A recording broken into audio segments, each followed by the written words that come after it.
Le ministre français de l'Intérieur Bruno Retailleau vient de franchir une ligne rouge diplomatique en accusant publiquement l'Algérie d'être responsable d'attaques sur le sol français et de représenter une menace directe pour la sécurité de la France.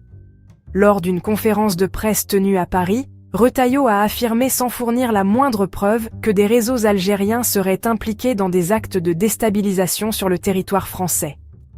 Ces déclarations incendiaires interviennent dans un contexte de tensions croissantes entre Alger et Paris, notamment après les récentes confrontations militaires en Méditerranée. L'accusation est grave, voire diffamatoire.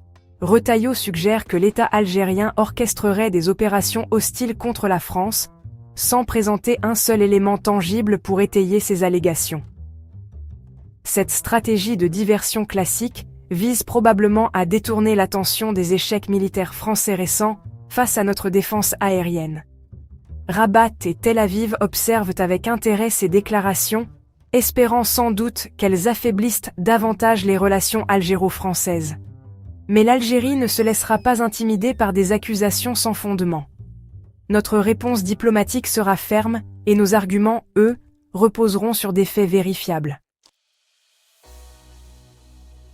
Abonnez-vous, activez la cloche et partagez.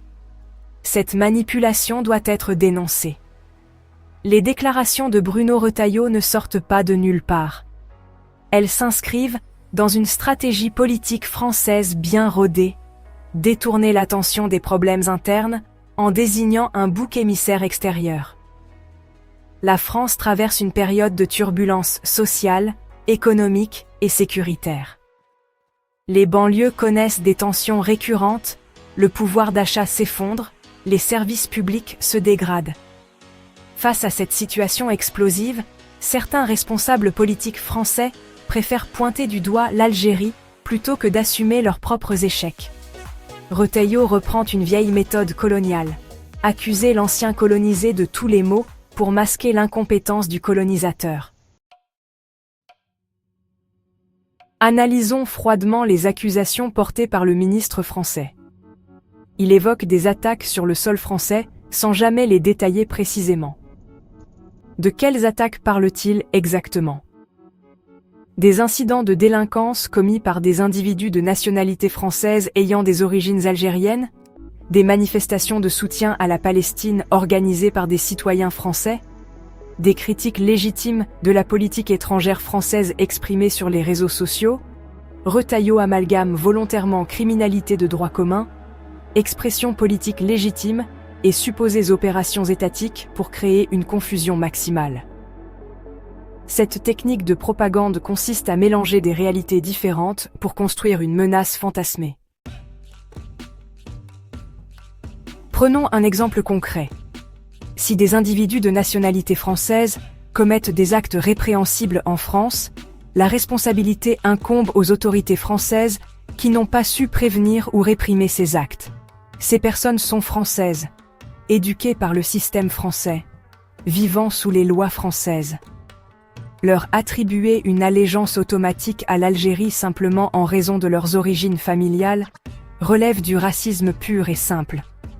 C'est nier leur citoyenneté française et les réduire à une appartenance ethnique supposée.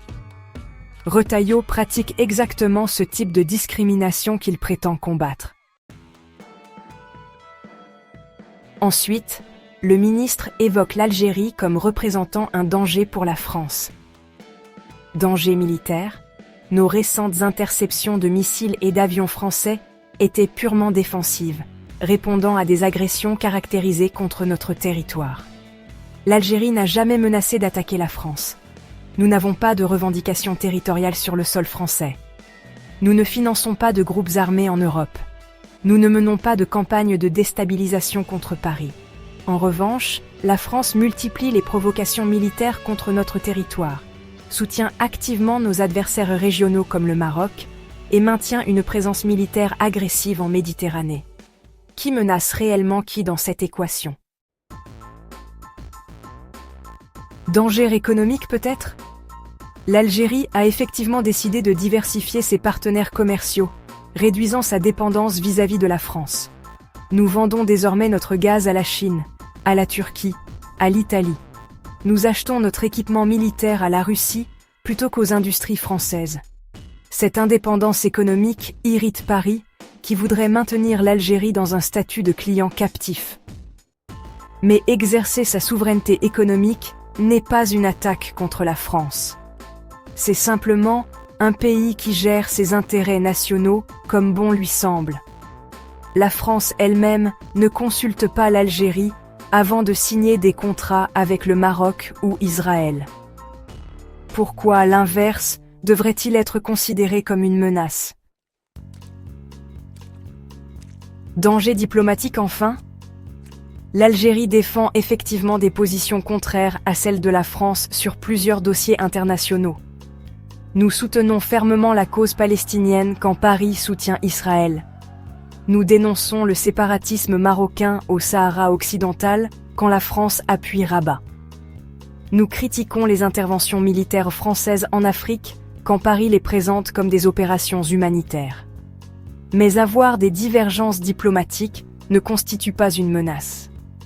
C'est l'exercice normal de la souveraineté d'un État indépendant. La France voudrait-elle que tous les pays alignent automatiquement leur position sur les siennes? Cette vision néocoloniale du monde appartient au passé. Les accusations de Retailleau reposent donc sur du vent. Aucune preuve concrète, aucun dossier étayé, aucun élément factuel. Juste des insinuations vagues destinées à nourrir les préjugés d'une partie de l'opinion publique française. Cette stratégie est dangereuse. Elle alimente la haine anti-algérienne en France, stigmatise des millions de citoyens français d'origine algérienne et détériore gravement les relations entre deux pays qui ont tout intérêt à coopérer sereinement. Retailleau joue avec le feu pour des calculs politiciens à court terme. La réaction algérienne à ces accusations infondées sera mesurée mais ferme. Notre ministère des Affaires étrangères a convoqué l'ambassadeur de France pour exiger des explications détaillées et des excuses publiques. Alger a clairement signifié que ces déclarations constituent une atteinte grave à notre souveraineté et à notre dignité nationale. Si Paris maintient cette ligne accusatrice sans apporter de preuves concrètes, l'Algérie se réserve le droit de reconsidérer l'ensemble de ses relations diplomatiques et économiques avec la France. Sur le plan international, ces accusations isolent davantage Paris. La communauté internationale observe avec perplexité un ministre français accuser publiquement un pays souverain sans fournir le moindre élément de preuve. Cette méthode rappelle malheureusement les mensonges qui ont précédé certaines interventions militaires occidentales par le passé. Les pays africains, arabes et une partie de l'opinion européenne elle-même condamnent cette rhétorique agressive et infondée. La crédibilité diplomatique française en sort affaiblie. Retailleau commet également une erreur stratégique majeure. En diabolisant l'Algérie publiquement, il rend impossible toute coopération future sur des dossiers où les deux pays auraient pourtant intérêt à travailler ensemble. Lutte contre le terrorisme, gestion des flux migratoires, stabilisation du Sahel. Comment espérer une collaboration sereine après avoir accusé votre partenaire potentiel de mener des attaques contre vous? Cette politique du pire ne sert ni les intérêts français, ni les intérêts algériens. L'Algérie, forte de sa légitimité historique et de sa puissance militaire retrouvée, ne se laissera pas intimider par des accusations sans fondement. Nous continuerons à défendre nos intérêts nationaux avec détermination, à soutenir les causes justes sur la scène internationale et à développer notre souveraineté économique et militaire. Si la France choisit la confrontation verbale plutôt que le dialogue respectueux, elle assumera seule les conséquences de cette posture hostile.